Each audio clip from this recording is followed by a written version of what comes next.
안녕하십니까. 조금 전에 소개받은 한국은행 금융결제국 전자금융팀에 근무하고 있는 최규환 과장이라고 합니다. 여러분 만나 뵙게 되어서 반갑습니다. 예, 원래 이 강의가 지난 8월 14일에 예정이 되어 있었는데요. 그때 예기치 않게 갑자기 임시 공휴일로 지정되는 바람에 지금 한 3주 정도 늦춰진 것 같은데요. 그래서 어쨌든 좀 늦어지긴 했지만 여러분 만나 뵙게 돼서 반갑고요. 그래서 이제 오늘 강의를 진행을 할 텐데요. 그 제목이 모바일 생태계 세상을 품다라고 해서 좀 너무 거창하게 잡은 게 아닌가 지금 좀 후회가 되기도 하는데요. 지금 여러분들 최근에 그런 모바일 지급 서비스 관련해서 새로운 서비스들이 많이 나오고 있는 걸 아실 겁니다. 그래서 그런 새로운 신종 전자 지급 서비스가 어떤 게 있는지, 그리고 이게 얼마나 확산되고 있는지, 그리고 그 확산에 있어서 제약 요인은 무엇인지, 그리고 어떤 확산을 위해서 우리가 해야 할 과제가 무엇인지 이런 것들, 그런 쪽에 초점을 맞춰서 오늘 강의를 진행하도록 하겠습니다. 예, 그래서 오늘 강의 순서를 말씀드리면요. 첫 번째, 이 논의 배경에 대해서 간략히 살펴보고, 두 번째로는 우리 주위에 신종 전자지급 서비스가 어떤 종류가 있는지 살펴보도록 하겠습니다. 다음으로 세 번째는 현재 이런 신종 전자지급 서비스가 어떻게 이용되고 있는지 이용 현황을 살펴보고, 그 확산할 수 있는 요인, 그리고 그 확산되고 있는 요인, 그리고 이 제약으로 작용하고 있는 요인이 무엇인지 이걸 살펴보도록 하겠습니다. 그리고 마지막으로 전체적으로 평가를 해보고 향후에 우리 정부나 한국은행 아니면 업계 쪽에서 어떤 일을 해야 되는지에 대해서 살펴보도록 하겠습니다. 첫 번째 논의 배경이고요. 최근에 지급 서비스 분야에서는 여러분도 잘 아시겠지만 스마트폰이 보편화됨에 따라서 어떤 정보통신, 기존 IT 기술과의 융합이 용이해졌고, 그리고 여러분 대부분 아이폰 아니면은 안드로이드 계열의 폰을 사용하고 계시기 때문에 그런 서비스의 어떤 규격화가 용이하고요. 그리고 대부분 지금 많이 사용이 보편화되어 있기 때문에 이쪽에 사업을 추진하시는 분들이 어느 정도 안정적 수익을 기대할 수 있다는 점, 이런 부분들 때문에 최근에 이런 쪽에 어떤 혁신적 사고를 가지고 사업에 뛰어드는 업체들이 많이 있습니다. 그래서 특히 기존의 어떤 금융기관뿐만 아니라 어떤 전자금융업자나 어떤 카카오톡 같은 SNS 사업자, 이런 다양한 주체들이 스마트폰을 활용한 새로운 전자지급 서비스를 지속적으로 출시하고 있습니다. 그래서 여기 밑에 그래프를 보시면요, 이게 미래창조과학부에서 가져온 자료인데요. 지금 전체 이동통신 가입자 수 중에서 스마트폰 가입자 수 비중이 계속적으로 상승해서 2014년 말 현재 70.9%, 70%를 넘고 있습니다. 이렇게 스마트폰 보급률이 높다는 점, 그리고 이 옆에 거는 통계청에서 가져온 자료인데요. 이게 전체 온라인 쇼핑 거래액 중에서 모바일 쇼핑 거래액의 비중입니다. 그래서 이것도 급격하게 상승을 하고 있고, 2014년 4분기 기준으로 보면은 38.3%, 40%에 육박하고 있습니다. 그래서 이러한 높은 스마트폰 보급률, 그리고 온라인 쇼핑에 있어서 모바일화가 가속화되고 있다는 점, 이런 점들을 볼 때 어떤 이런 스마트폰을 활용한 전자지급 서비스의 수요가 충분하다는 거, 이런 것을 확인할 수가 있습니다. 이제 좀 글로벌하게 보면은요, 세계, 여기 이제 왼쪽 그래프를 보시면은 세계 스마트폰 보급 대수가 2014년도에 12억 대에서 2018년에는 17억 대로 늘어날 전망이고요. 그리고 옆에 보시면은 그 모바일 결제 이용 규모, 이건 이제 이용 건수 기준인데요. 2015년 중에 470억 건에 이를 걸로 이렇게 전망되고 있습니다. 그래서 이거는 뭐 우리나라뿐만 아니라 전 세계적으로 모바일 결제 이런 쪽의 수요는 충분하다, 이렇게 볼 수 있습니다.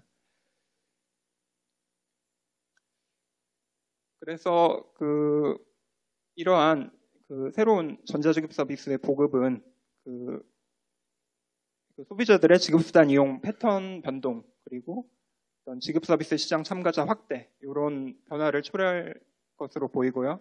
특히 해외에서도 이런 여러분 뭐 애플페이나 안드로이드페이 이런 거 얘기를 많이 들어보셨을 거예요. 그래서 새로운 최신 IT 기술과 융합해서 새로운 전자지급 수단들이 오프라인 쪽에도 많이 진출을 하고 있고요.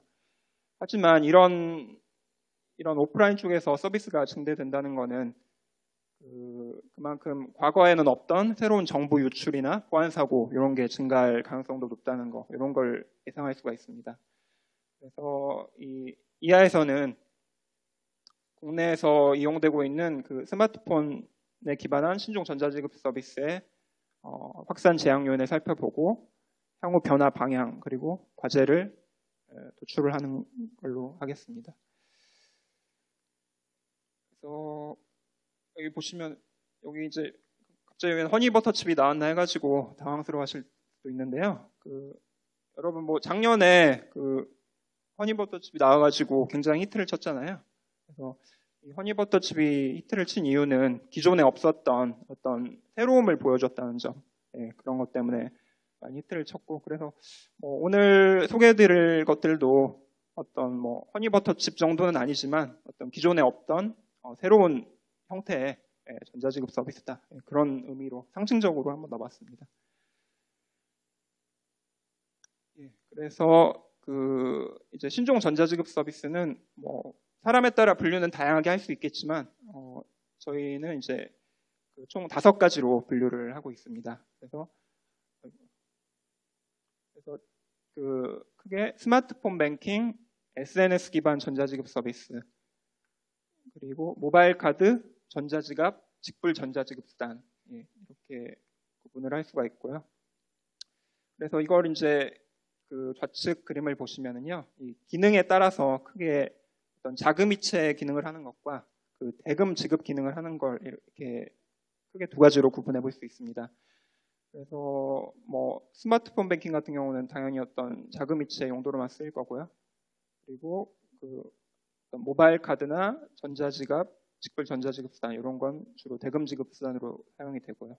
그리고 여기 가운데 있는 SNS 기반 전자지급 서비스는 여러분 아마 아실 텐데요. 뱅크월렛 카카오 그거를 염두에 두고 이렇게 작성한 걸로 생각하시면 됩니다. 그래서 뭐 이용해 보신 분은 아시겠지만 그거 이제 회원 간의 자금 이체도 가능하고 충전된 뱅크머니를 통해서 대금 지급도 가능하고, 그래서 그거는 이제 이 2가지 기능을 다 가지고 있는 거다, 이렇게 구분할 수가 있겠습니다. 그리고 이제 어떤 지급수단 성격하고 주된 사용처로 또 구분을 해볼 수가 있는데요. 이제 여기 보시면 가치 저장형과 정보 전달형, 이렇게 구분을 할 수가 있는데요. 이 가치 저장형, 정보 전달형이라는 거는 어떤 기존의 개념이 있었던 건 아니고요. 저희가 이제 내부적으로 이렇게 나름대로 정의를 해봤는데, 가치 저장형이라는 거는 어떤 선불 전자지급수단 같은 그런 금전적 가치를 가지고 있는 지급수단을 탑재해서 이용할 수 있는 그런 지급수단을 의미하고, 반대로 이제 정보 전달형이라는 거는 어떤 금전적 가치가 있는 뭐 전자화폐나 이런 거를 탑재하지 않고 단순히 어떤 정보 전달의 매개체 역할만 하는 그런 지급 서비스를 의미하는 거다, 이렇게 구분할 수가 있습니다. 여기서 보시면은 이제 대부분은 이제 정보 전달형이 많이 있고요. 아마 이 SNS 기반 전자지급 서비스는 뒤에 설명드리겠지만 선불 전자지급 수단을 충전을 해서 사용할 수 있다는 점에서 이 두 가지 성격을 다 가지고 있는 걸로 분류할 수 있습니다. 그리고 그 주된 사용처에 따라서 또 온라인형과 오프라인형으로 구분을 할 수가 있는데요. 이 대부분 이 세 가지 SNS 기반 전자기표 스친 북글 전자기표단 모바일 카드는 온라인 오프라인에서 다 쓰이는데 스마트폰 뱅킹은 당연히 온라인에서 쓰이고 전자지갑 같은 경우는 반대로 오프라인에서만 주로 사용이 되는 걸로 구분할 수 있습니다. 그래서 이제 여기 나와 있는 표는요, 그 최근에 어떤 언론에도 많이 오르내리고 있는 여러 가지 대표적인 페이들을 좀 구분을 해봤습니다. 그래서 그 이제 카카오페이, 네이버페이, 삼성페이, 애플페이 이렇게 다 아마 이름은 한 번씩 들어보셨을 것 같습니다. 그래서 주된 내용들을 한번 보면은요, 첫 번째 사용 등록 방식은 그 카카오페이는 카카오톡 그 앱에서 앱 자체에서 카드 번호 정보 같은 거를 등록하도록 되어 있고, 네이버페이는 회원 가입을 하면 그 아이디를 통해서 사용할 수 있도록 되어 있고, 삼성페이는 최근에 8월에 이제 출시가 돼가지고 여러분들도 많이 보셨을 거예요. 그래가지고 사용을 하기 위해서는 어떤 실물 카드를 사진을 찍으면은 그 신용카드 정보가 등록되는 이런 방식으로 등록이 되고 있습니다. 그리고 애플페이도 비슷한 방식으로 등록이 되고요. 그다음에 이제 이용 방법과 관련해서는요, 주로 이제 삼성페이와 애플페이가 좀 구분이 되는데요. 삼성페이 같은 경우는 이런 애플페이 같은 NFC 방식은 기본이고, 기존에 우리 상점에 많이 있는 그 마그네틱 그 방식 그 단말기에서도 이용을 할 수 있다는 점, 이게 특징이고요. 그다음에 카드 정보 저장처는 삼성페이나 애플페이 같은 경우는 스마트폰 자체에 내재되어 있는 보안 요소 이쪽에 저장이 되고, 반면에 이제 카카오페이 같은 경우는 그 안전을 위해서 서버와 앱에 그 정보를 분산 보관하고 있습니다. 그리고 네이버페이는 실제 카드 번호가 아닌 가상 카드 번호를 그때그때 일회성으로 발급을 해가지고 거기에 카드 정보를 저장함으로써 보안성을 높이고 있습니다.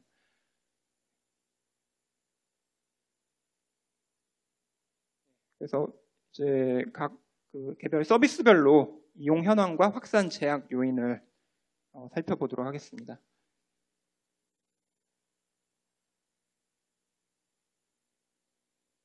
첫 번째 스마트폰 뱅킹이고요. 그래서 그 스마트폰 뱅킹 같은 경우에는 여러분 아마 기억나실지 모르겠는데 2009년쯤에 우리나라에 이제 아이폰이 처음 출시가 돼가지고 빨리 얼리 어답터들은 그때 아이폰 많이 사가지고 막 자랑도 하고 그랬던 기억이 나는데요. 그때 2009년에 은행들에서 그 서비스가 제공되기 시작했습니다. 그래서 그 스마트폰 뱅킹 그 등록 고객 수를 보면은요, 2009년에 이제 시작해서 매년 꾸준히 상승해서 2014년 말 기준으로 보면 4,820만 명에 이르고 있습니다. 이 숫자는 전체 인터넷 뱅킹 등록 고객, 이건 이제 개인 고객 기준이거든요. 그래서 개인 고객 기준으로 전체 인터넷 뱅킹 등록 고객 대비 49.8%, 50%에 육박하고 있습니다.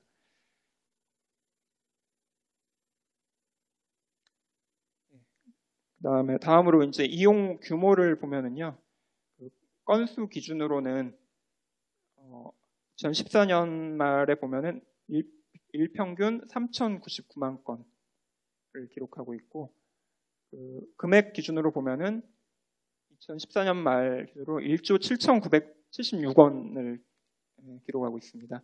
그래서 요거를 마찬가지로 어떤 개인 인터넷 뱅킹 이용 실적 대비로 살펴보면은 건수 기준으로는 58.6%, 금액 기준으로는 34.5%에 달하고 있습니다. 그래서 여기 좀 보시면은 건수는 58.6%에 이르는데 금액은 34.5%밖에 안 되잖아요. 그래서 요거는 여기서 이제 알 수 있는 바는 실제 어떤 조회나 소액 이체 이런 용도로는 많이 사용하는데 어떤 거액을 이체한다든지 이런 그런 용도로 사용하는 경우는 좀 상대적으로 적다 이렇게 생각할 수가 있습니다.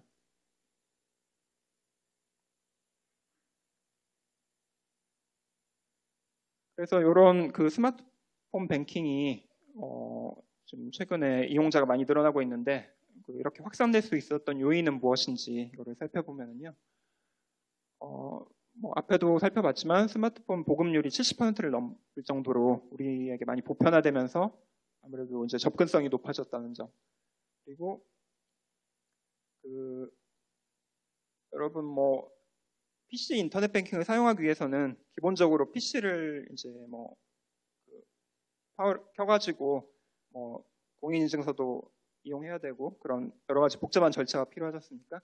하지만 스마트폰 뱅킹 같은 경우에는 자기가 어느 장소, 어느 시간에 있던 간에 손 안에서 바로 확인이 가능하다는 점, 이런 점에서 시간적, 공간적 제약이 적다는 점, 이런 부분들이 많이 부각되면서 이용이 확산되고 있는 걸로 판단이 됩니다. 그리고 이제 또 금융기관들도 노력을 많이 했는데요. 좀 연세가 있으신 분들 같은 경우는 스마트폰 이용하는 게 좀 부담스럽잖아요. 글씨도 작고 그래가지고 부담이 있으신데 그런 부분들을 고려해가지고 최근에 은행들에서 중장년층 편의를 위한 어떤 스마트폰 뱅킹 앱 환경을 개선을 했습니다. 그래서 국민은행 같은 경우에는 화면에 글씨를 크게 해서 볼 수 있는 그런 서비스를 제공하고 또 신한은행 같은 경우는 거기 메뉴들을 음성으로 안내해주는 이런 서비스 이런 걸 개발함으로써 중장년층도 거부감 없이 스마트폰 뱅킹을 이용할 수 있게끔 그런 환경을 개선했습니다. 그래서 이 옆에 나와 있는 자료는 저희 이제 전자금융팀에서 매 분기마다 인터넷 뱅킹 이용 현황 보도 자료를 만들고 있거든요. 그래서 거기에 인용된 자료인데 2013년에 비해서 2014년에 50대, 60대 분들의 인터넷 스마트폰 뱅킹 사용 비율이 좀 많이 올라갔습니다. 그래서 50대 같은 경우에 11.7%로 올라가고 60대 이상도 4.6%로 올라가고 이렇게 50대 이상의 비중이 점점 늘어나고 있다는 점 이런 부분들은 아마 은행들의 최근에 이런 노력들 이런 게 많이 기여를 한 것 같습니다.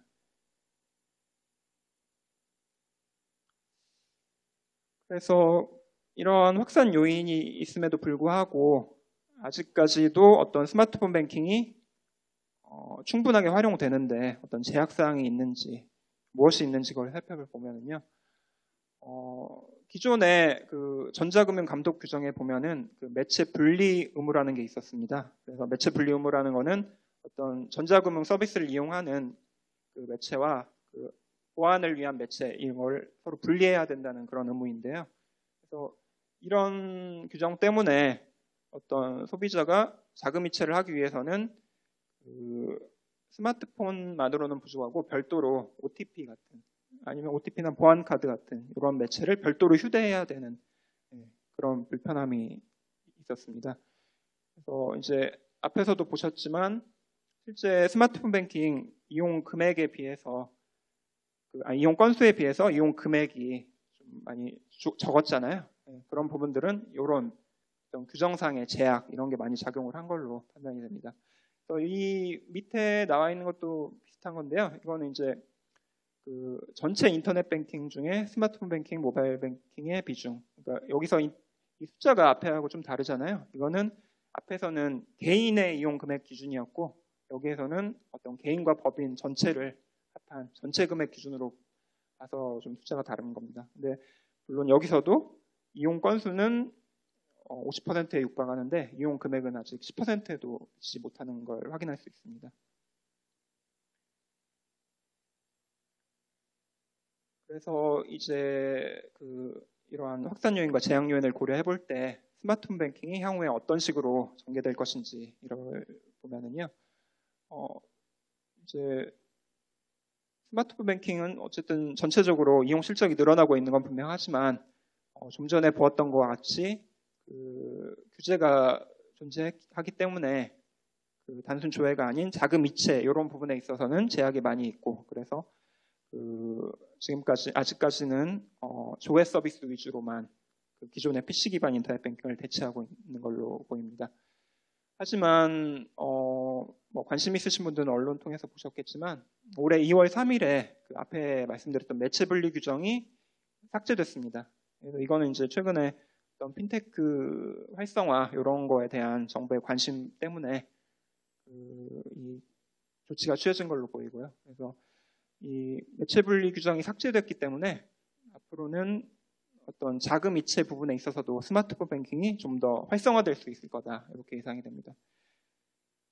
그래서 이제 이걸 보시면은 기존에는 자금 이체를 하기 위해서는 별도로 뭐 보안카드나 OTP가 필요했지만 이 스마트 OTP라는 게 최근에 나왔거든요. 그래서 스마트 OTP는 별도로 이런 OTP 기기가 필요 없이 이런 뭐 카드 형태로 그걸 가지고 있으면은 기존의 스마트폰에 접촉만 해서 바로 인증이 이루어지게끔 하는 그런 새로운 인증 수단입니다.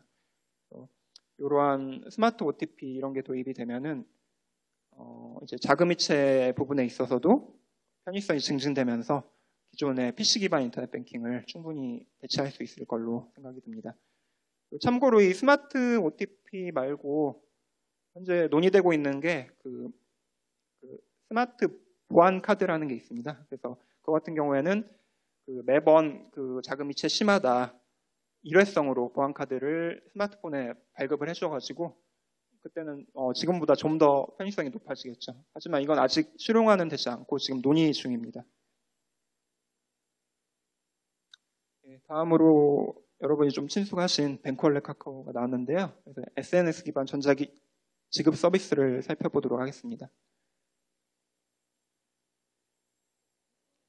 그래서 이제 간략히 뭐 정의를 살펴보면요, 어떤 그런 카카오톡 같은 SNS 업체가 자신이 가지고 있는 플랫폼을 금융기관과 연계해서 그 회원 간의 자금이체 서비스 그리고 가맹점에서 대금 지급 서비스 이런 걸 제공하는 것입니다. 그래서 사실 이 뱅크월렛 카카오는 완전히 새롭게 나타난 건 아니고요. 기존의 금융결제원이 그 뱅크월렛 서비스를 이미 개발하고 있었습니다. 그거는 이제 2013년에 나왔었는데요. 그 이미 나왔던 서비스인데 그거를 이제 카카오톡 플랫폼과 결합을 해서 마치 새로운 서비스처럼 나온 걸로 생각하시면 됩니다. 이제 작년 11월이죠. 작년 11월에 금융결제원 그리고 국내 16개 은행과 제휴를 해서 뱅크월렛 카카오라는 게 출시가 됐고요.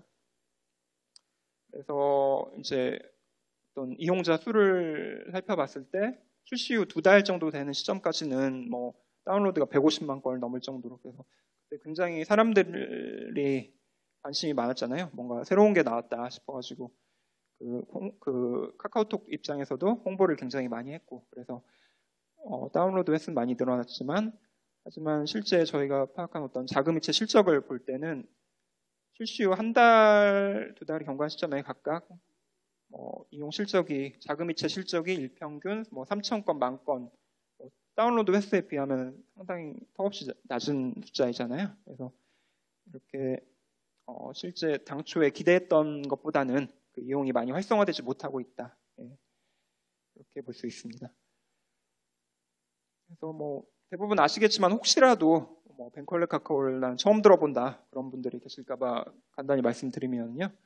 그 뱅크월렛 카카오는 일단 그 회원 가입을 해서 자신의 계좌에서 그 충전을 하도록 되어 있죠. 그래서 이제 그 충전된 뱅크 머니를 그 카카오톡 친구한테 하루 10만 원 한도로 송금을 할 수가 있고요. 근데 이 송금 한도는 최근에 그 금융감독원 쪽 입장을 보면은 그 업계 쪽에서 요청을 해가지고 조만간 아마 30만 원까지 한도가 늘어날 걸로 이렇게 예상되고 있습니다.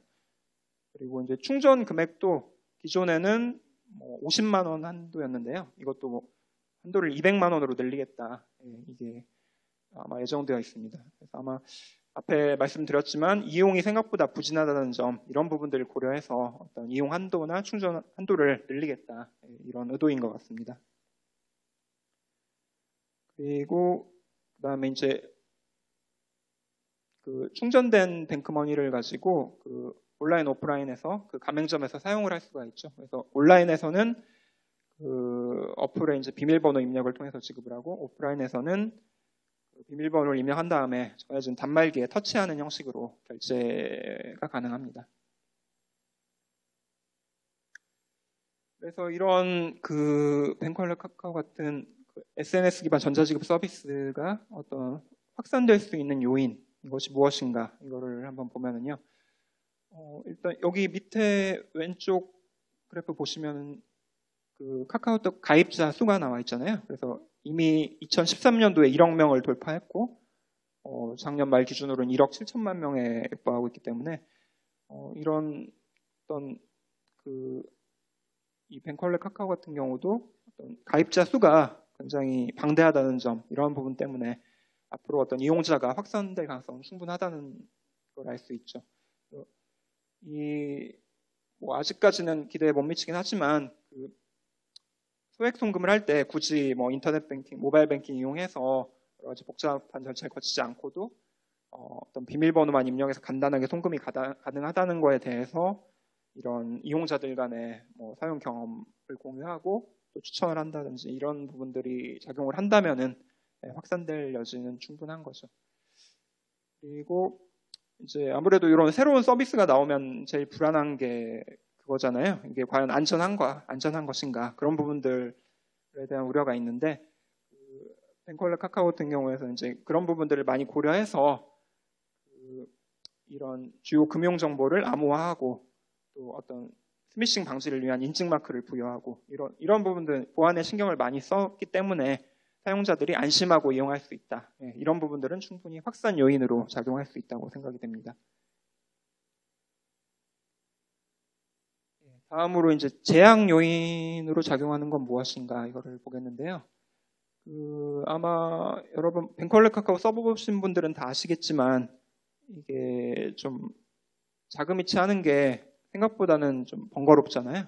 그리고 특히나 이걸 받는 사람 입장에서 생각해 볼 때, 그러니까 이거를 단계를 보면은 일단 뱅크머니를 보내는 사람이 먼저 충전을 하고, 이거를 뱅컬레 카카오를 통해서 받는 사람한테 이체를 하고, 또 그 받는 사람이 그거를 바로 자기 통장으로 이체할 수 있으면 좋은데, 지금 정책적으로 받은 날 그날은 안 되고 그 다음 날부터 가능하도록 되어 있잖아요.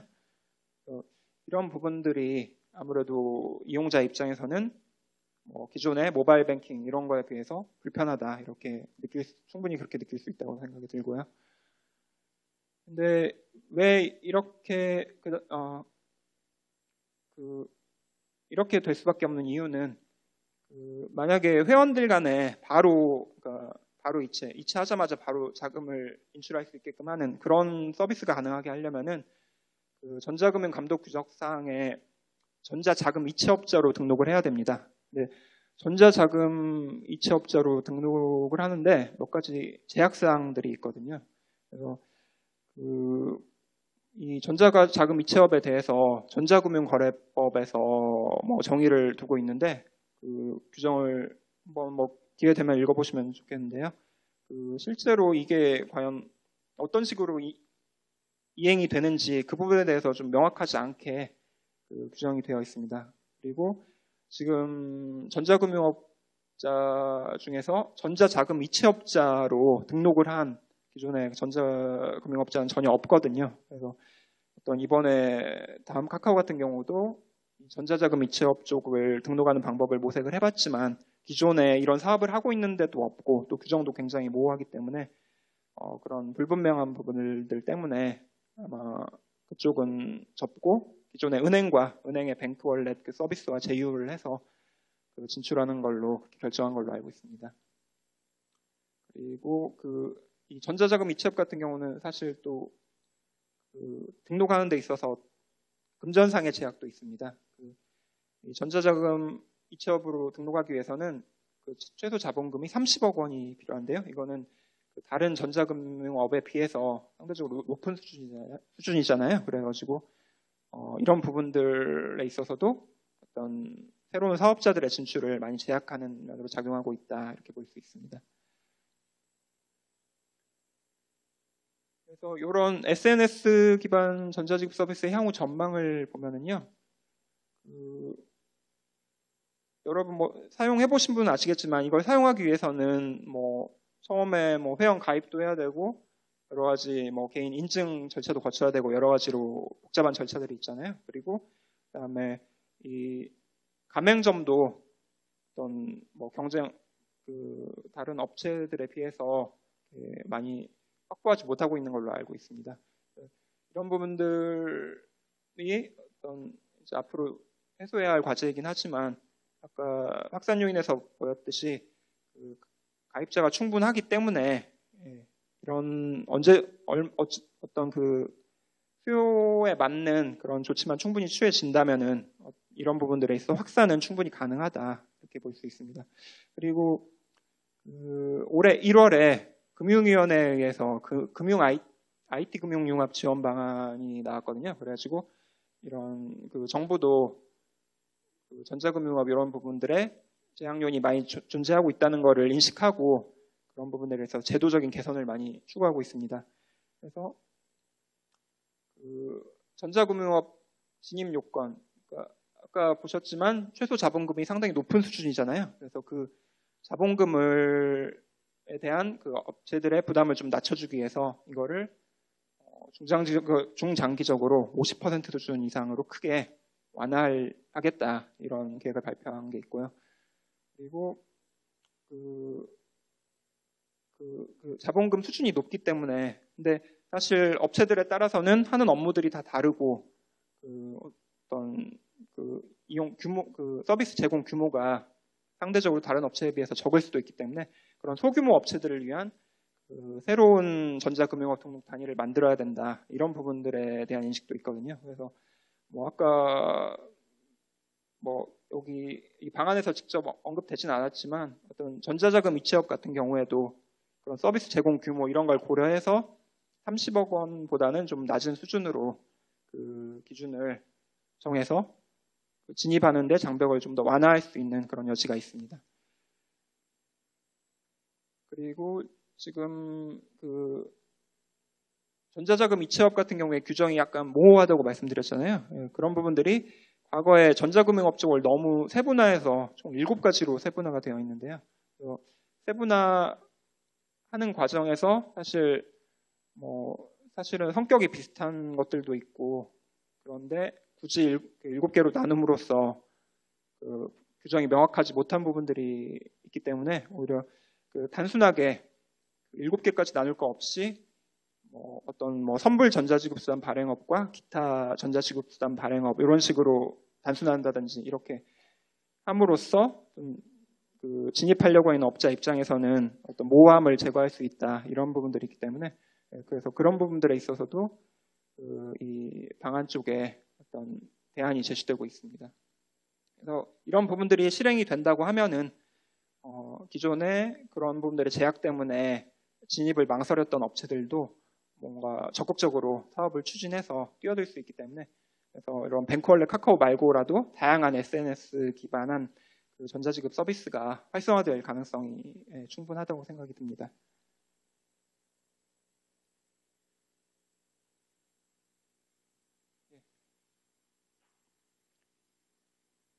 이제 모바일 카드 부분을 보겠는데요.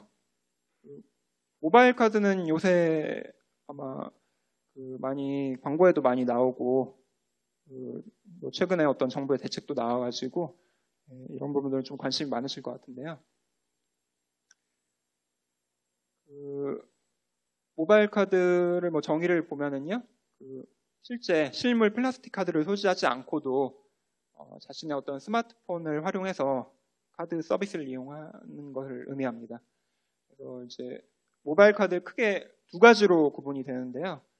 이게 이제 결제 방식에 따라 구분이 됩니다. 크게 NFC 방식 그리고 앱 방식으로 구분이 되는데요. 이거는 이제 밑에 발행 카드사를 보시면은 그 NFC 방식은 BC카드 하나카드로 되고 앱 방식은 이제 나머지 애들인데요. 이 BC카드 하나카드 같은 경우에 특징이 있거든요. 그래서 BC카드 같은 경우는 그 KT 쪽이 지분을 가지고 있고 하나카드 같은 경우는 그 SK텔레콤이 지분을 가지고 있습니다. 그래서 이런 통신회사와 밀접한 관련이 있는 카드 회사이기 때문에 그 부분들이 이런 뭐 특징에 반영이 되어 있습니다. 여기 이제 단점 보시면은 이 NFC 방식을 사용하기 위해서는 통신사의 협조가 필요하고 또 전용 단말기가 필요하다. 이게 이제 그 부분 때문에 그렇고요. 그래서 하지만 이제 앱 방식 같은 경우는 그런 통신사의 개입 없이 이용할 수 있다는 그 장점이 있습니다. 반대로 이제 그 앱 방식 같은 경우는 이용할 때마다 앱을 구동을 해야 되지만 NFC 방식은 굳이 앱을 가동하지 않고도 바로 사용할 수 있다는 장점이 있고요. 그리고 NFC 방식은 전용 단말기를 이용해야 되지만 앱 방식은 전용 단말기 말고도 QR코드나 바코드 또 단말기 이런 부분들을 그러니까 다양한 결제 방식을 활용하고 있죠. 그리고 이제 카드 정보 저장 같은 경우도 NFC 방식은 모바일폰 내부에 그 유심칩 이런 부분들에 저장을 하는 반면 앱 방식 같은 경우에는 그 카드 회사 서버 이런 데 정보가 저장되고 있습니다. 그래서 이제 모바일 카드의 이용 현황을 한번 살펴보면은요.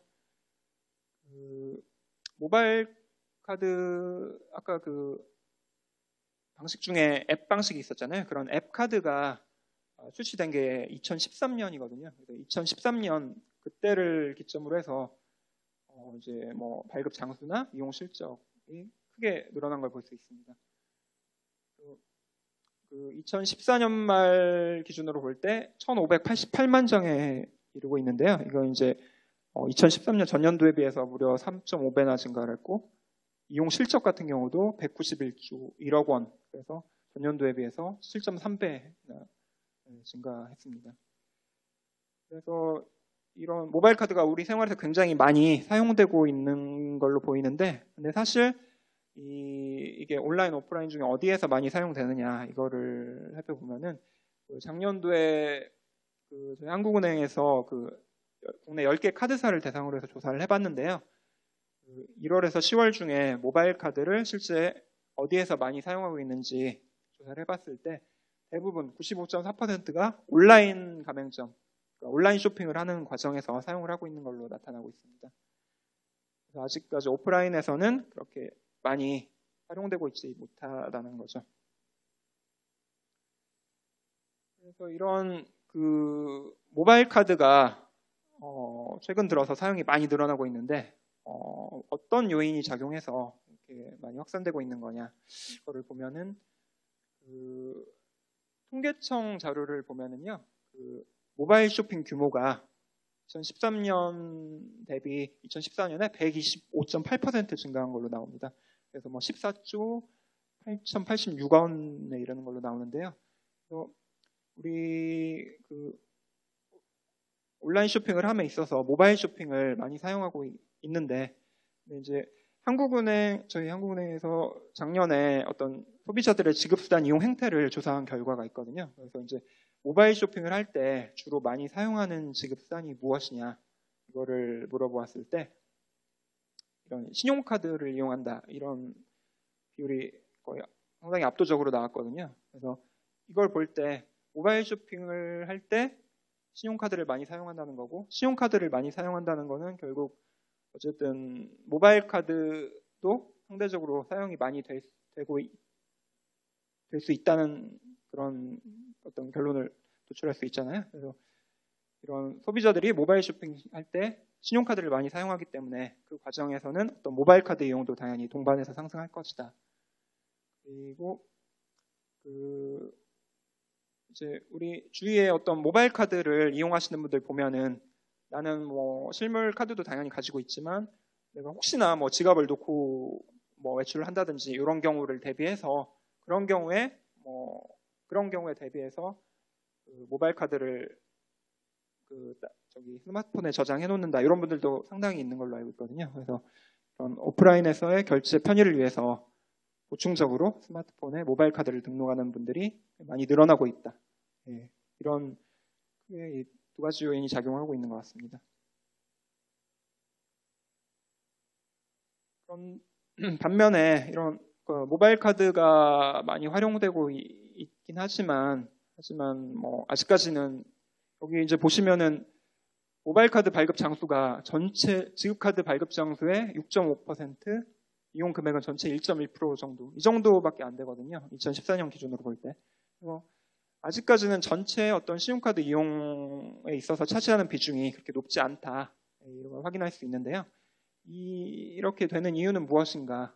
이거를 보면은 첫째로 그 기존 플라스틱 카드가 이미 뭐 우리에게 상당히 보편화되어 있고 어떤 이용하는 데 있어서 특별히 불편한 사항이 없다. 이런 부분들이 작용하는 것 같습니다. 그래서 여기 우리나라 국민들의 그 카드 보유 현황을 보면은 2013년 말 기준으로 볼 때 개인당 뭐 평균 한 5장 정도의 실물 카드를 보유하고 있고 또 이런 카드를 통한 결제액이 우리 민간 소비에서 차지하는 비중이 64.5%에 이루고 있습니다. 그래서 이런 어떤 기존의 실물 카드를 이용한 거래가 어떤 소비자들에게 충분히 익숙한 형태로 지금 자리 잡고 있다. 그걸 확인할 수 있고 특히나 그 실물 카드 같은 경우에 5만 원 미만 거래에 있어서는 최근에 뭐 서명을 할 필요가 없잖아요. 이게 이제 여신 전문 금융 감독 규정에 나와 있는 내용인데요. 그래서 5만 원 미만이면 아예 사인하지 않아도 되고 또 그 이상 금액일 때도 사실 사인하지 않는 경우가 많잖아요. 그 주인이 직접 사인을 해주기도 하고 또 어떤 뭐 신분증이나 서명의 동일성 이런 검증도 하지 않고 그래서 이런 실제 이용 실태를 볼 때 기존의 소비자들이 실물 카드를 이용하는 데 있어서 특별히 불편함이 없다. 하지만 이제 모바일 카드는 이용해 보신 분은 아시겠지만 실제 이용을 하기 위해서는 뭐 앱을 실행하고 그러니까 뭐 처음에 가입하는 절차부터가 좀 복잡하고 실제 이용할 때도 앱을 실행하고 SMS 인증이라든지 이런 인증 절차가 필요하기 때문에 오히려 실물 카드를 이용하는 것보다 뭐 시간이 더 걸릴 수도 있다. 이런 부분들이 작용해서 그 모바일 카드가 생각보다 많이 활성화되고 있지 못한 걸로 생각이 듭니다.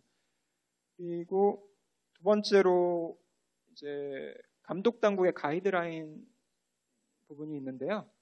그 기존에 그 모바일 카드를 발급받기 위해서는 모바일 카드만 단독으로 발급받는 건 불가능하고 그 기존의 실물 카드를 이미 발급받은 자에 한해서만 추가적으로 모바일 카드를 발급 신청한 걸로 이렇게 되어 있었는데요. 이 부분은 그 어떤 규정에 나와 있는 건 아니고 그 금융감독 당국이 가이드라인을 제시해서 어떤 뭐 아마 카드가 무분별하게 발급될 경우에 어떤 무분별한 소비로 이어질 수 있기 때문에 그런 부분들을 고려해서 감독 당국이 가이드라인을 제시한 걸로 알고 있습니다. 그래서 이런 부분들 때문에 모바일 카드를 발급하는 데서 제약 요인으로 작용했다는 점, 이런 부분들도 하나의 제약 요인으로 볼 수 있고요.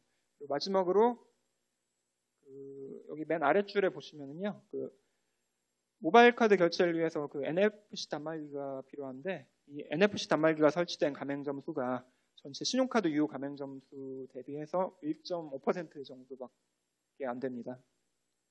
그래서 뭐 우리가 아무리 모바일 카드를 가지고 있어도 이거를 실제 이용할 수 있는 가맹점이 충분하지 않은 상황이기 때문에 이런 부분들도 오프라인 쪽에서 모바일 카드가 충분히 이용되는데 제약 요인으로 작용하고 있는 걸로 보입니다.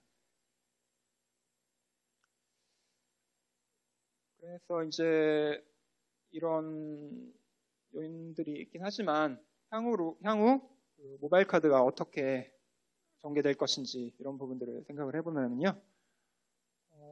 이제 앞에서도 살짝 언급드렸지만 모바일 카드는 현재까지는 이제 온라인 거래 중심으로 사용이 되고 있고 또 어떤 실물 카드가 충분히 편의성을 지니고 있다. 그리고 어떤 사용하기 위한 인프라가 아직 부족하다. 이런 부분들 때문에 오프라인에서의 사용은 아직 미진하지만 지난 4월 8일에 정부에서 발표를 했는데요. 기존의 어떤 가이드라인과 다르게 어떤 기존의 실물 카드를 보유하고 있지 않더라도 모바일 카드만 단독으로 신청해서 발급받을 수 있게 그런 방침이 바뀌었습니다. 그래서 요즘 아마 어떤 카드 회사 홈페이지나 이런 부분들 보시면은 모바일 전용 카드 이렇게 해가지고 홍보가 많이 되고 있는 걸 아실 거예요. 그래서 이런 부분들의 변화 때문에 그런 게 이루어지고 있고요. 그래서 이런 부분들에 따라서 어떤 모바일 카드 발급 절차는 굉장히 실물 카드 발급 절차에 비해서 간단하거든요. 그래서 그런 부분들 때문에 발급이 앞으로 더욱 증가할 것이고, 하지만 이제 단기적으로는 아까도 보셨지만 단말기가 아직 충분히 보급이 안 되어 있는 상태이기 때문에 기존처럼 온라인 거래를 중심으로 해서만 증가할 가능성이 높다. 그렇게 보입니다. 하지만 이제 장기적으로 볼 때는 이제 단말기가 확대 보급될 것이다. 이 단말기 부분에 대해서는 뒤에 살짝 말씀드릴 건데요. 기존에 이제 마그네틱 방식 카드가 어떤 보안 이런 부분에서 문제가 많기 때문에 IC 카드로 전환하는 작업이 계속 진행되고 있고요. 그래서 그런 IC 카드 단말기로 전환하는 과정에서 이런 모바일 카드를 수용할 수 있는 그런 단말기를 많이 보급할 계획이기 때문에 그런 부분들에 있어서는 어떤 해소가 가능할 겁니다. 그리고 여러분 오토라는 거를 최근에 아마 많이 들어보셨을 것 같아요. 그래서 오토라는 거는 위치 기반 마케팅하고 지급 서비스가 결합되는 거를 의미합니다. 그래가지고 여기 이제 간단한 그림이 있는데요. 스마트폰을 매개로 해서 온라인 쇼핑과 오프라인 매장 쇼핑 이게 유기적으로 맞물려서 작용할 수 있는 이런 형태의 서비스입니다. 그래서 여기 예를 들어 보면은요, 이제 오토가 온라인 오프라인도 있고 오프라인 온라인, 온오프라인 통합 이런 세 가지 형태가 있는데요. 첫 번째 온라인에서 오프라인 가는 거는 이제 모바일로 자기가 주문을 하고 실제 물품은 자기가 오프라인 매장을 방문해서 이렇게 수령하는 거를 의미합니다. 그래서 아마 최근에도 보니까 이제 마트 같은 걸 이용할 때 온라인으로 주문을 해놓고 자기가 이제 차를 직접 몰고 가서 거기에서 물건을 바로 실어가지고 이렇게 가는 이런 것도 일종의 하나 예시가 될 수 있을 것 같습니다. 다음으로 이제 오프라인 온라인 같은 경우에는 오프라인 매장에 상품 카탈로그나 이런 걸 비치해놓고 그래서 그거를 가서 어떤 걸 구매해야겠다 이렇게 결정한 사람이 실제 이제 주문은 온라인 스마트폰을 이용해서 주문을 해가지고 거기에서 바로 택배나 이런 걸 통해서 배송받을 수 있도록 하는 그런 서비스를 의미합니다. 그리고 마지막으로 이제 온라인 오프라인 통합 같은 경우에는 여기 아마 우리 최근에 어떤 실업 이런 걸 이용해 보신 분은 아시겠지만 저기 이제 어디 자기가 스마트폰을 가지고 어느 매장을 방문했을 때 자동으로 어떤 쿠폰이나 이런 것들이 발송돼가지고 오프라인 매장에서 바로 이용할 수 있게 하는 그런 서비스가 많이 보편화되고 있잖아요. 그래서 이런 것도 오토의 일종이라고 할 수 있습니다. 예, 네 번째로 볼 거는 이제 전자지갑인데요. 예, 여기 그림 같은 경우에 실제 제가 말씀드리려고 하는 전자지갑이 이런 건 아니지만 어떤 상징적인 의미에서는 상당히 이걸 잘 표현한 것 같아가지고 그림을 넣어봤습니다.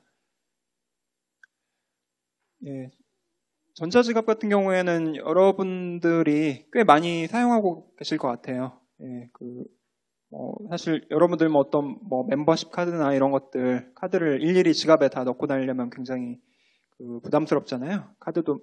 지갑도 굉장히 두꺼워지고 그런 부분들 때문에 많이 사용하고 계실 것 같은데요. 그래서 일단 전자지갑의 정의를 보면은 스마트폰에 전자적인 방식으로 각종 지급수단이나 포인트 카드 등을 일괄 탑재해서 사용할 수 있도록 하는 신종 서비스라고 할 수 있습니다. 그래서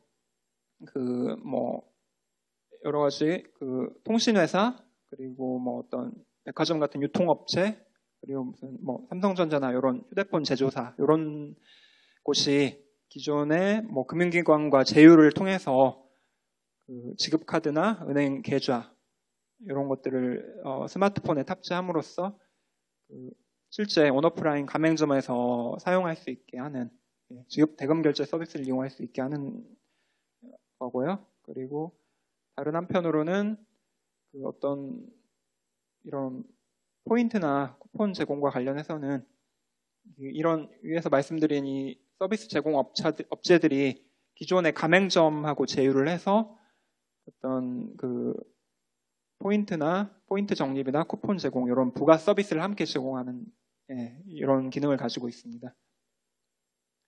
여기 다 아실 거예요. 그래서 이런 쿠폰 아니면 이런 멤버십 카드, 이런 것들을 스마트폰에 일괄 탑재해서 지갑을 날씬하게 할 수 있는 거죠.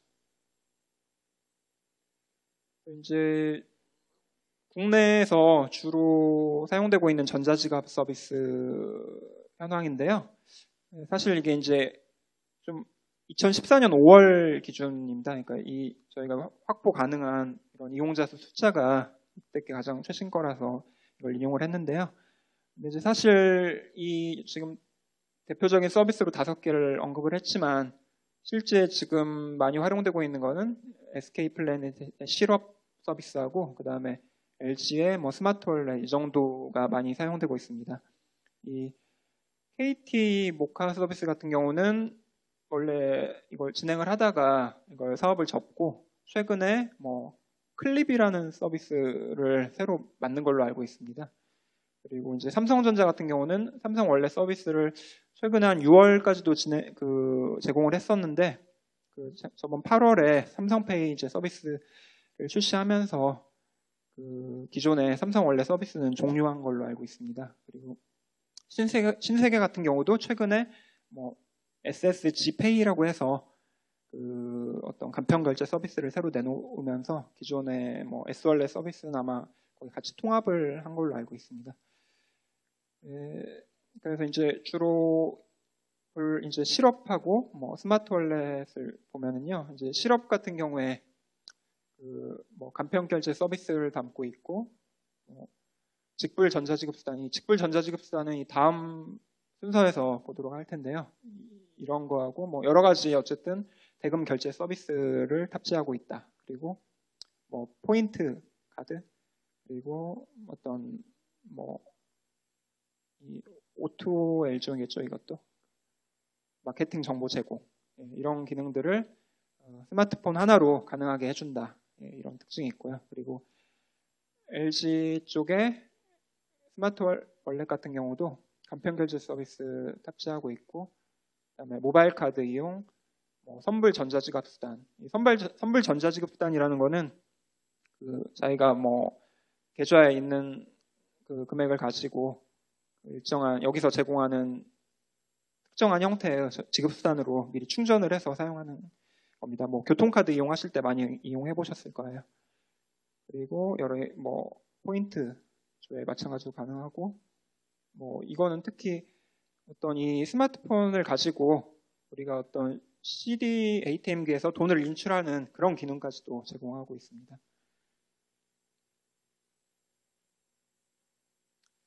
그래서 이 전자지급 결제 이용 규모가 얼마나 되는지 이제 이 닐슨 코리아 클립과 KT 경제경영연구소 자료를 이용한 건데요. 2014년 중에 결제액이 4.1조 원, 2015년 중에는 4.8조 원에 이르는 걸로 추정이 되고 있고요. 그리고 이 전자지갑 서비스 이용자 수는 2014년 5월 기준으로 1,135만 명 정도 이르는 걸로 파악이 되고 있습니다.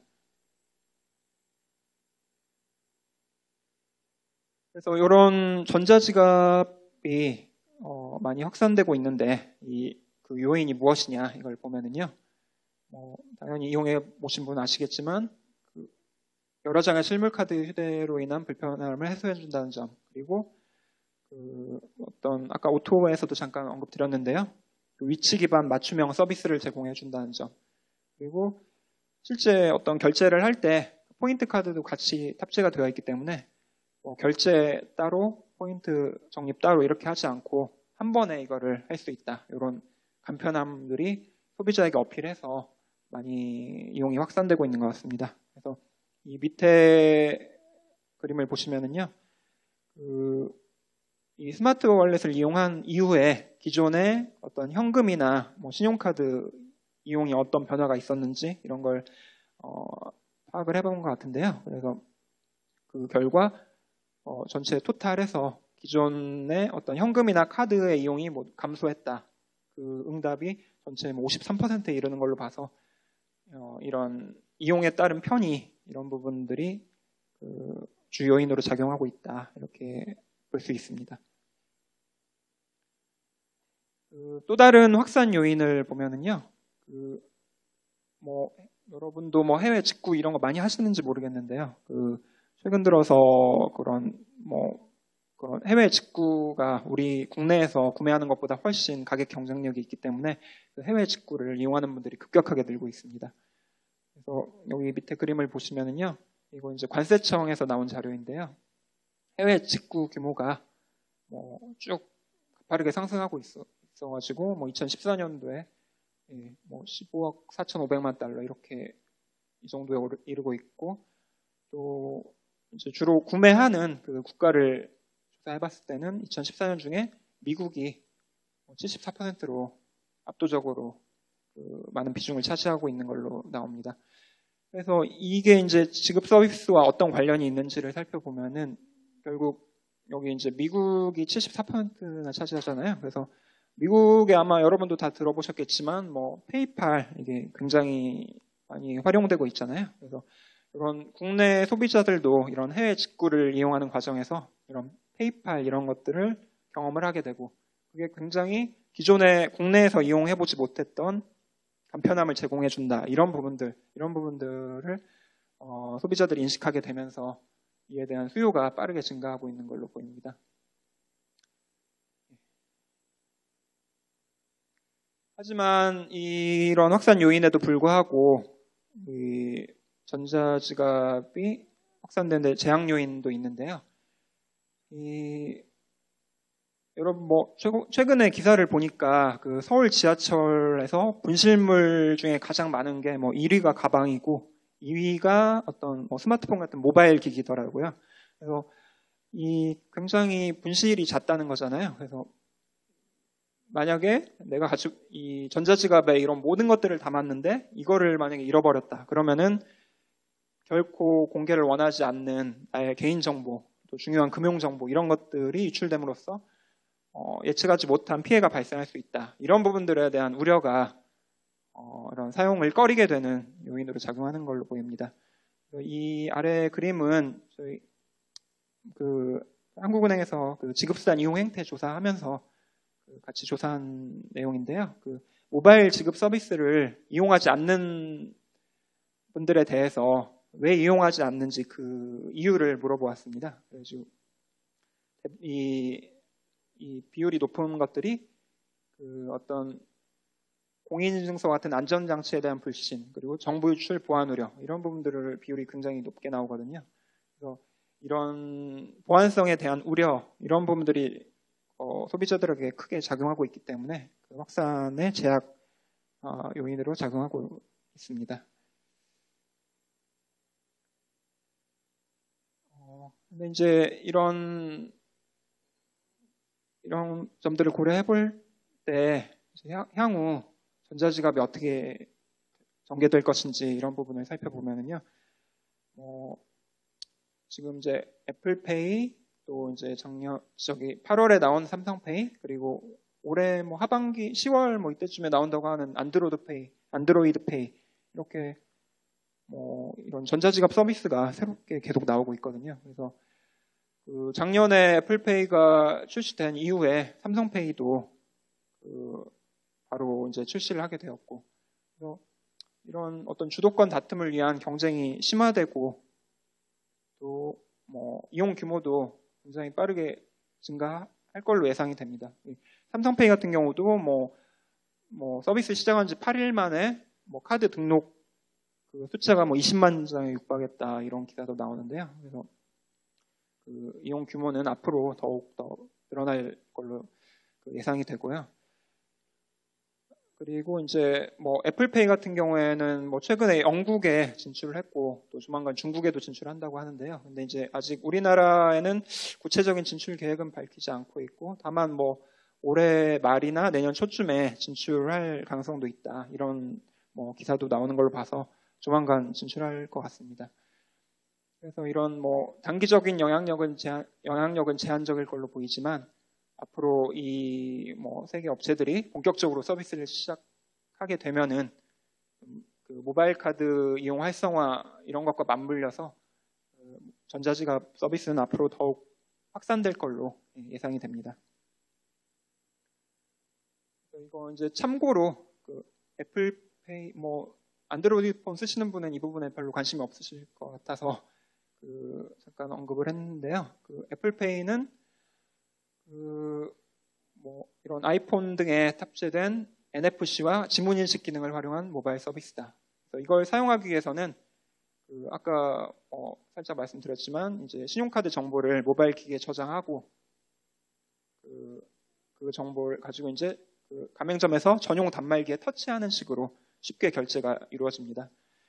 여기 이제 그림은 애플페이의 발급과 어떤 그 사용 흐름을 그려놓은 건데요. 그래서 일단 이제 이걸 이용하기 위해서는 이 부분이 이제 발급 절차입니다. 그 영어로 되어 있는 부분인데요. 그래서 일단 모바일 카드 발급 신청을 하고 애플 쪽에 하게 되면은 애플은 그 카드 정보가 맞는지 카드 발급 기관에 확인 요청을 하고 그래서 이제 확인해주면서 이 기기에서만 사용할 수 있는 전용 어떤 계좌 정보 같은 거를 부여를 합니다.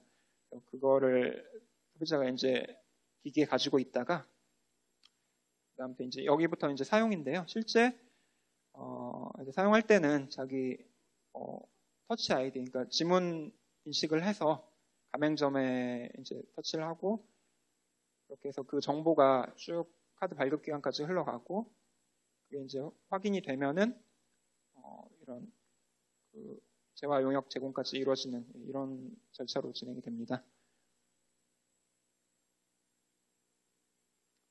뭐 삼성페이는 뭐 잘 아시겠지만 또 아이폰 쓰시는 분들은 이 부분에 또 관심 없으실 것 같아가지고 살짝 말씀드리면은 올해 2월에 그 삼성전자 쪽에서 미국의 루프페이라는 회사를 인수를 했습니다. 그래가지고 그 루프페이라는 회사는 기존의 어떤 마그네틱 보안 전송 기술 요 특허를 가지고 있는 회사거든요.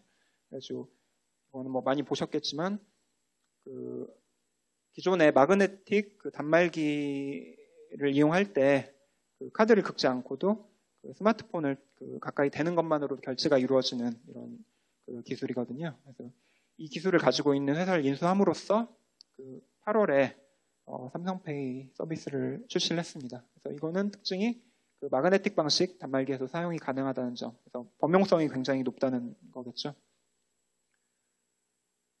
그래서 이런 뭐 카드 정보를 저장해서 갖다 대면 된다. 그리고 이제 이거는 또 참고로 말씀드리는 건데요. 그 애플페이나 삼성페이에서 공통적으로 그 지문 인증 기술을 다 도입을 했거든요. 보안 기술로. 그래서 이 지문 인증이라는 거는 어떤 생체 정보를 이용한 인증 기술이기 때문에 어떤 생체 인식 기술에 관련한 부분을 잠깐 언급드리도록 하겠습니다. 이 생체 인식 기술이라는 거는 인간의 어떤 생체 정보나 행동 특징 이런 정보를 이용해서 인증을 하는 기술인데요.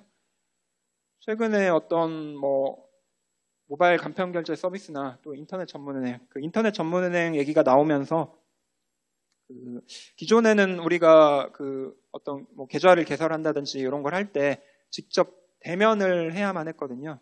하지만 이제 뭐 인터넷 전문은행 이런 걸 도입하자는 논의가 나오면서 굳이 대면하지 않고도 비대면 인증 이런 것도 허용할 수 있다. 이런 입장들이 나오게 되면서 최근에 이런 기술들에 대한 관심이 높아지고 있습니다.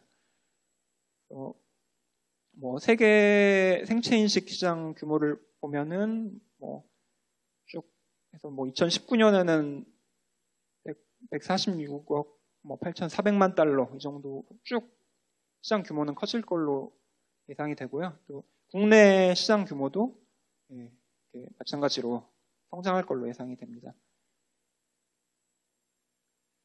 그래서 이런 생체 인식 기술들이 어떤 것들이 있는지 보면은 이런 지문 인식 이거는 되게 많이 알려져 있고요. 그리고 이제 최근에 많이 나오고 있는 홍채나 망막 인식 그리고 이제 잘 아시겠지만 알리바바 회장 마윈이 나왔는데요. 이분은 스마일페이 이런 걸로 해서 안면 인식 이런 새로운 인식 기술들이 많이 나오고 있습니다. 근데 이제 아무래도 이런 얼굴이나 홍채 인식 이런 부분들은 안 그런 분들도 있겠지만 약간 사용하는데 거부감이 느껴지잖아요. 이렇게 눈을 대서 빨간 빛을 쏘이고 이런 부분들이 좀 거부감을 초래할 수도 있기 때문에 그리고 또 이제 이 부분 지문 인식에 비해서 오인식률이 상당히 높다고 합니다. 그런 단점들이 있는 반면 그런데 이제 지문 인증 기술 같은 경우에는 어떤 위조 가능성이 높고 저도 이 자료 준비하면서 알았는데요. 지문이 없는 분들도 있다고 하더라고요. 그런 부분들은 사용이 어렵다는 단점이 있긴 하지만 상대적으로 거부감이 크지 않고 오인식률이 낮다는 점 이런 부분들이 작용해서 그래서 아무래도 지금까지는 좀 보편적으로 이용되고 있는 것 같습니다. 그래서 아마 삼성페이나 애플페이 같은 경우도 이런 부분들을 고려해서 지문 인식 기술을 채용한 게 아닌가 이렇게 생각이 듭니다. 다음으로 직불 전자지급수단인데요. 그래서 이건 이제 지금 현재 직불 전자지급수단은 총 5개 업체가 서비스 제공하고 있습니다.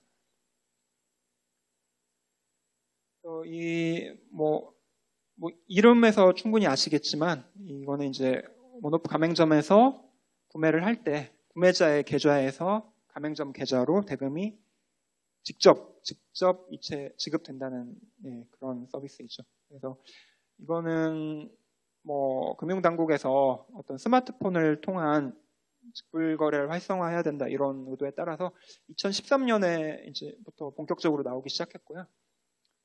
그래서 이제 이거를 이용하기 위해서는 이게 기본적으로 계좌에 기반한 서비스이기 때문에 계좌와 연계하기 위한 사전 가입 절차 후에 실제 이용할 때는 어떤 ARS 인증이나 앱의 비밀번호 입력 이런 절차를 거쳐서 사용을 하게 됩니다. 이 밑에 그림은 어떤 직불 전자지급수단 이용의 어떤 흐름을 간단히 그린 건데요. 그래서 일단 회원 가입을 해서 직불 전자지급수단 발행 신청을 하고요.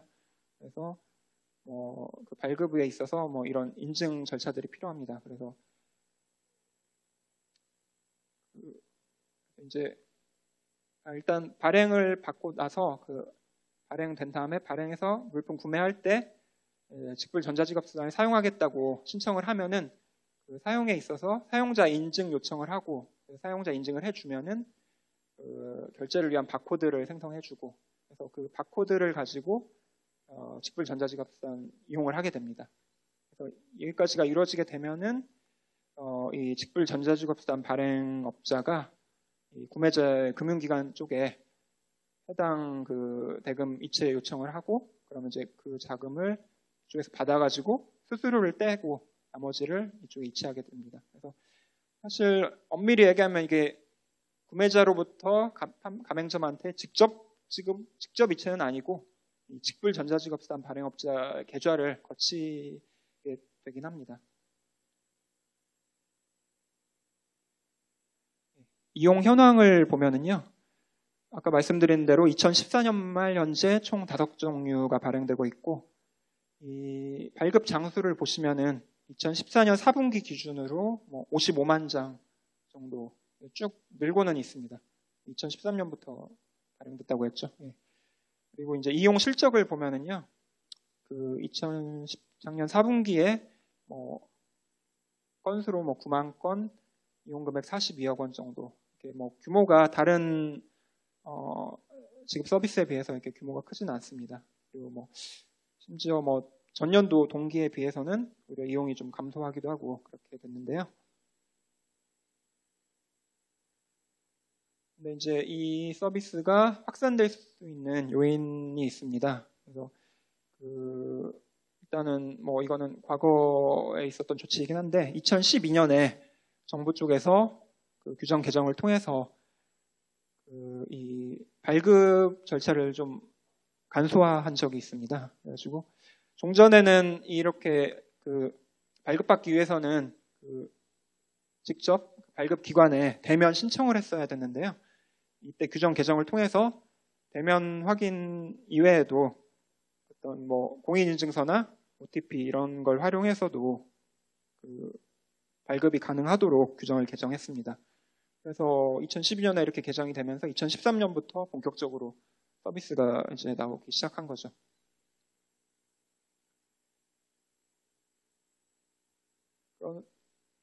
그런데 이제 이 확산을 가로막는 요인이 있다고 하면은 이제 이게 아무래도 자기의 계좌 이체 기반 서비스이기 때문에 계좌에 관한 정보 이런 부분들을 등록하는 절차가 좀 번거롭습니다. 그래서 사전에 이용하기 위해서는 뭐 계좌 정보도 입력해야 되고 뭐 비밀번호 그리고 뭐 휴대폰 인증을 통해서 본인 확인을 해가지고 가입한 다음에 실제 이용할 때도 앱을 실행하고 뭐 ARS 전화 인증 절차 등을 거친다든지 이런 식으로 사용 절차가 꽤 복잡합니다. 여기 뭐 그림 잘 보이실지 모르겠는데요. 여기 보면은 여기 계좌 여기 은행 선택하고 계좌번호 입력하고 이런 부분들이 있고 뭐 인증번호도 입력하고 이런 절차들이 필요합니다. 그리고 이 자료도 지급수단 이용 행태 조사에서 나온 건데요. 온라인 쇼핑 이용할 때 어떤 지급수단을 주로 많이 사용하느냐 이걸 볼 때 신용카드를 압도적으로 많이 사용하는 걸로 나타납니다. 그래서 온라인 쇼핑을 할 때도 신용카드를 많이 사용하기 때문에 어떤 이 직불 전자지급수단처럼 계좌에 기반한 서비스에 대해서는 가맹점들에 대한 인식도 좀 낮고 그래서 좀 가맹점을 모집하는데 좀 어려움이 많이 있는 걸로 알고 있습니다. 이제 향후 전망을 보면은 어쨌든 발급 규모, 뭐 이용 금액은 좀 그렇긴 하지만 발급 규모는 꾸준히 늘어나고 있고 또 최근에 규정 개정을 통해서 한도가 1회 1일 이용 한도가 30만 원에서 200만 원으로 대폭 늘어났습니다. 이용 한도가 늘어난 만큼 아무래도 이용 금액 이런 부분들이 많이 늘어날 수 있다. 이런 게 좀 예상이 되고요.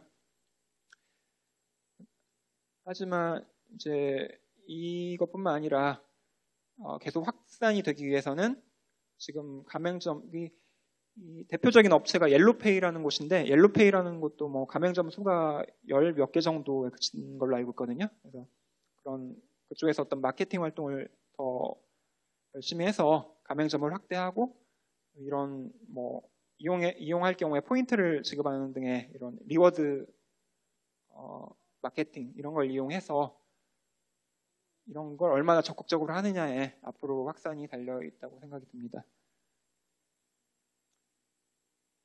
이 부분은 이제 전체 지금까지 말씀드린 서비스들을 이제 전체적으로 어떤 사업 참여자와 수익 모델을 종합적으로 표로 정리해 본 건데요.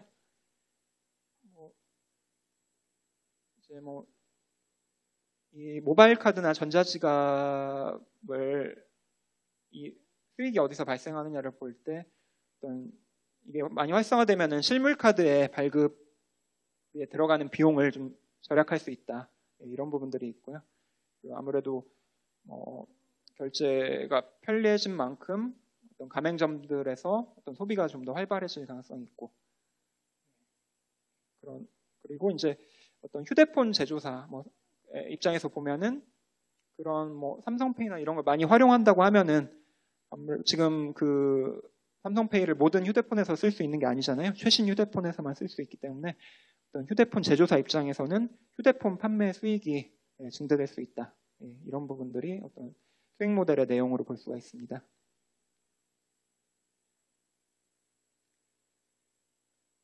이제 어떤 정리를 해보면은 현재까지 어떤 신종 전자지급 서비스는 앞에서 이제 보셨지만 확산 요인과 제약 요인이 공존하고 있고, 다만 아직까지는 그 확산 초기에 있다, 이렇게 판단이 됩니다. 여기 이제 확산 요인과 제약 요인은 앞에 걸 살짝 정리를 한 건데요. 그래서 그 확산 요인으로는 뭐 오토 확산, 직구 같은 전자상거래 규모의 성장, 또 뭐 카카오 같은 비금융 기업의 지급 서비스 시장 진출 본격화, 사용자층 확대, 간편결제 수요 증대, 그리고 정부의 규제 완화 기조, 이런 것들이 있고요. 그리고 반면에 제약 요인으로는 특히 모바일 카드 같은 경우에 기존 서비스와의 차별화가 미흡하다는 점, 그리고 보안에 대한 우려, 그리고 이제 아무래도 비금융 기업이 많이 진출하다 보면은 계좌이체나 이런 서비스에 있어서 기존의 금융기관과 어떤 이해가 상충되는 부분들이 분명히 존재할 거고요. 그래서 그리고 카드 결제 단말기 같은 인프라가 부족하다는 점, 그리고 정부가 규제를 완전히 풀고 있지는 않다는 점, 여전히 규제가 존재한다는 점, 이런 부분들이 제약 요인으로 작용하는 걸로 보입니다. 어쨌든 최근에 정부가 여러 가지 문제 의식을 가지고 기존의 규제를 완화함과 동시에 여러 가지 핀테크 업체들에 대한 지원 계획을 쏟아내고 있기 때문에 앞으로 전자지급 서비스 분야에는 어떤 금융기관뿐만 아니라 비금융 기업들의 참여가 더욱 확산될 걸로 예상이 됩니다. 그렇게 해서 이런 참여가 확산되다 보면은 아무래도 소비자들의 어떤 전자지급 서비스 이용할 수 있는 선택의 폭도 넓어지고 어떤 그 질도 높아짐과 동시에 여러 가지 편의성이 향상될 걸로 전망이 되는데요. 하지만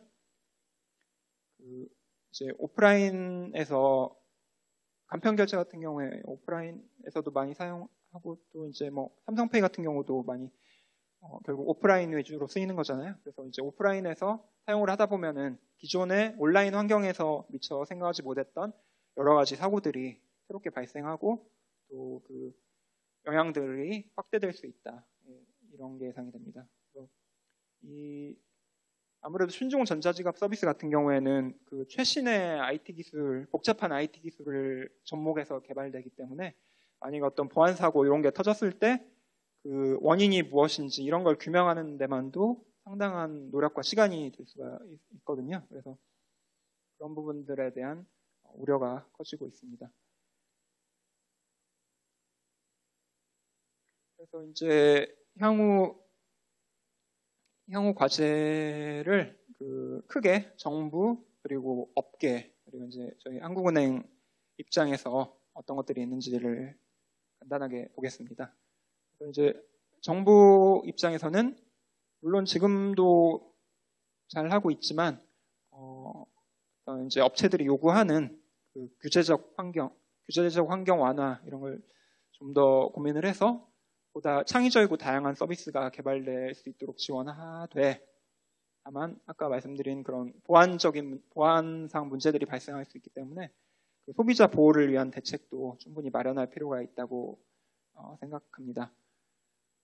그래서 이제 전자금융 업종 구분을 단순화한다든지 실질에 맞게 재설계한다든지 이런 것과 함께, 또 지금 현재는 그 어떤 전자금융업자들에 대해서 어떤 재무 건전성이나 어떤 인적 물적 요건 이런 부분들이 일률적으로 좀 부과가 되고 있는데요. 하지만 그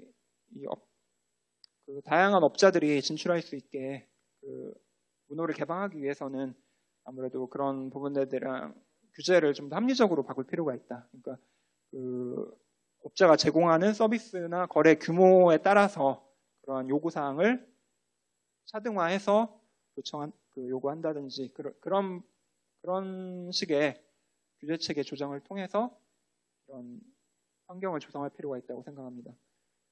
또한 어떤 기존의 어떤 보안 문제 관련해서는 정부 당국에서 미리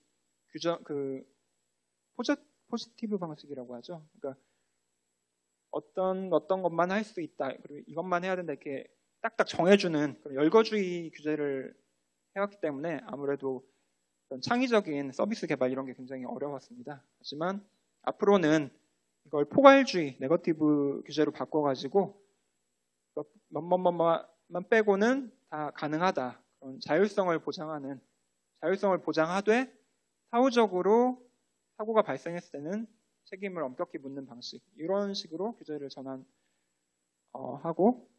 또 어떤 보안 사고 같은 것이 발생했을 경우에 소비자들이 충분히 보호받을 수 있도록 그런 보호 체계를 구축할 필요가 있다고 생각됩니다.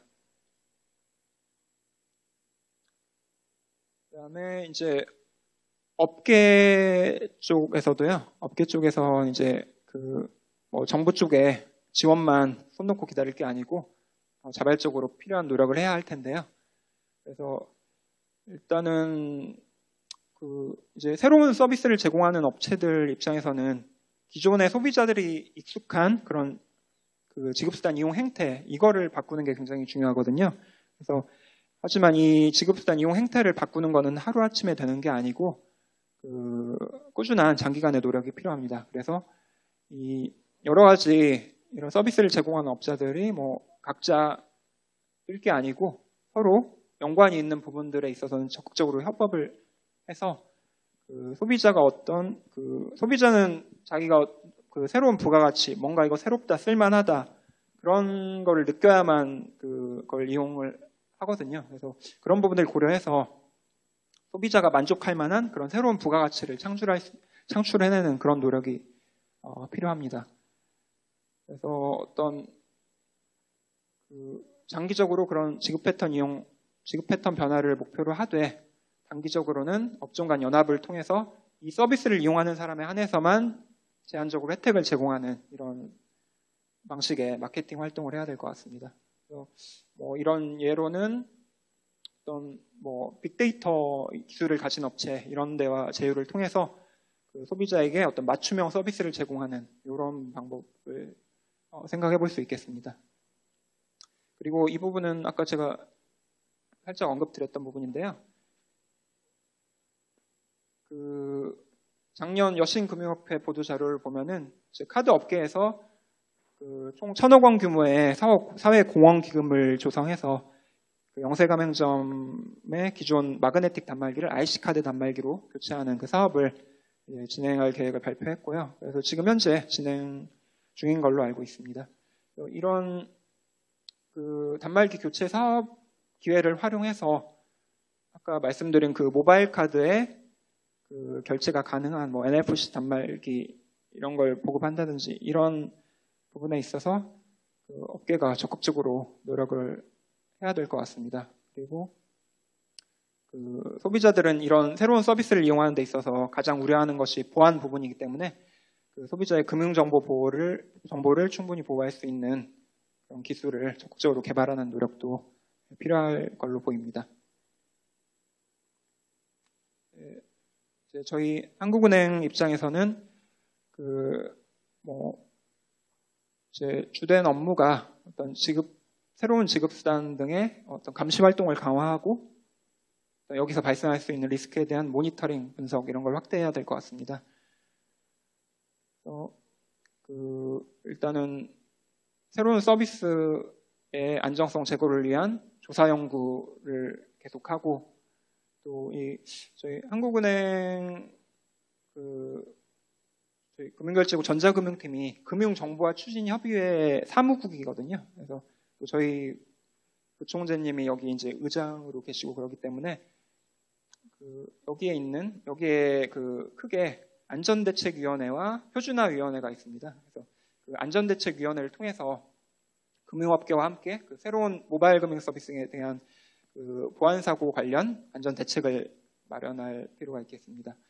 그리고 어떤 최근 각광받고 있는 생체 인증, 그런 바이오 인증 분야에 대한 표준화, 이런 부분들을 표준화위원회를 통해 추진할 필요가 있겠습니다. 그리고 최근에 어떤 공인인증서 사용 의무가 폐지되고 감독기구의 보안성 심의가 폐지되는 등 아무래도 이제 이런 부분들은 소비자의 사용 편의를 고려한 조치들인데, 이러한 조치들을 하다 보면 보안상 예상하지 못했던 그런 부분들의 어떤 취약점이 발견될 수 있습니다. 그래서 그런 부분들에 대한 모니터링과 분석을 강화해서 사고를 미연에 방지할 수 있는 그런 역할을 해야 될 걸로 보입니다. 그래서 일단은 마지막으로 드리고 싶은 말씀은요. 사실 제가 강의를 원래 하기로 한 날이 8월 14일이었잖아요. 그래서 그날이 광복 70주년 전일이라서 좀 드리려고 했던 말씀인데, 이게 이제 구글 홈페이지 보시면은 두들이라고 해서 그날 어떤 특별한 날이면은 그걸 상징하는 그런 그림을 그려놨잖아요. 그래서 이런 어떤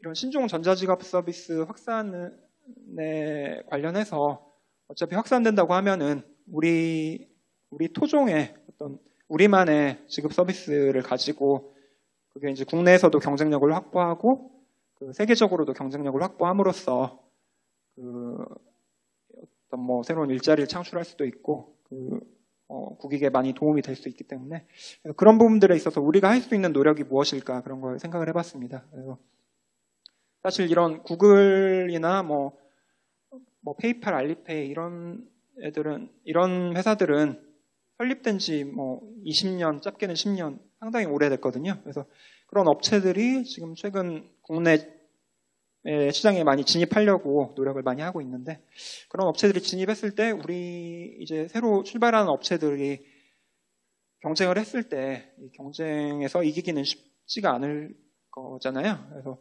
그렇다고 하면은 우리가 어떤 지급 서비스 분야에 있어서 어떤 독자적인 독립성, 이런 부분을 또 상실할 수도 있기 때문에 우리 사용자 입장에서 새로운 서비스들에 관심을 더 가지고 이용을 직접 해보면서 뭔가 미비한 점이 있으면 적극적으로 의견도 제시하고, 그렇게 어떤 애정어린 관심을 보여줄 때 국내 지급 서비스도 좀 더 발전하고 경쟁력을 갖추게 되지 않을까, 그런 생각을 해봤습니다.